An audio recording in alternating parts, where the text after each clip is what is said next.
ബേക്കറികളിൽ കിട്ടുന്ന മുട്ട പപ്സിൻ്റെ ടെക്സ്ചറും അതേ ടേസ്റ്റുള്ള മുട്ട പപ്സ് നമുക്ക് വീട്ടിൽ റെഡിയാക്കാം. അതിന് വേണ്ടിയിട്ട് ഒരു പാത്രം അടുപ്പത്ത് വെച്ച് അതിലേക്ക് വെളിച്ചെണ്ണ ഒഴിച്ച് കൊടുക്കുക.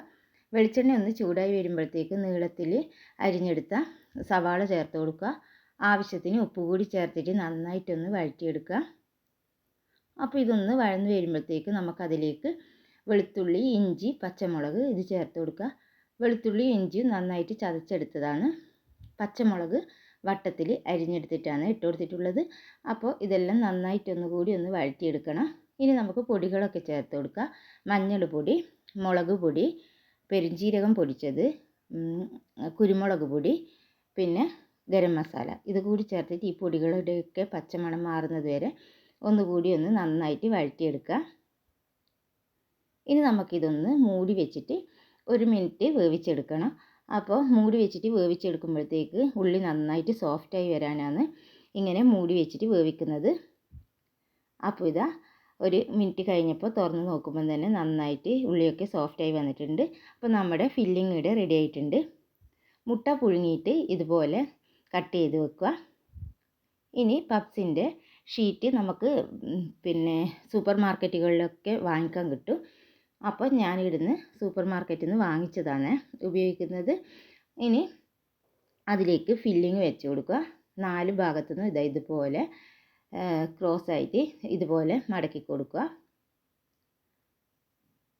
അപ്പോൾ നന്നായിട്ട് തന്നെ വലിച്ചെടുത്തിട്ട് മടക്കി കൊടുക്കണം. അല്ലെങ്കിൽ ഇത് ബേക്കായി വരുമ്പോഴത്തേക്ക് ഇതിൻ്റെ ഫില്ലിങ് ഇതിങ്ങനെ തുറന്ന് വന്നിട്ട് ഫില്ലിങ് പുറത്ത് പോകാൻ സാധ്യതയുണ്ട്. അപ്പോൾ നന്നായിട്ട് ഇങ്ങനെ വലിച്ചെടുത്തിട്ട് മടക്കി കൊടുക്കണം.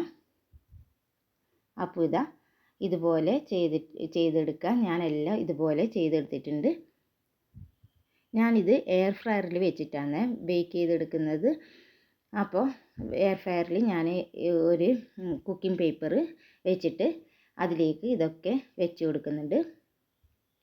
ഇനി ഒരു മുട്ട എടുത്തിട്ട് ഉടച്ചിട്ട് നന്നായിട്ട് അതൊന്ന് ഉടച്ചെടുക്കണം മുട്ട. എന്നിട്ട് അതൊരു ബ്രഷ് ഉപയോഗിച്ചിട്ട് ഇതിൻ്റെ മേലെ ഇതുപോലെ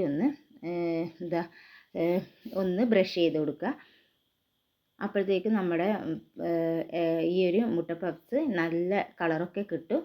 അപ്പോൾ എന്തായാലും മുട്ട ഇതുപോലെ ഒന്ന് ബ്രഷ് ചെയ്ത് കൊടുക്കണം.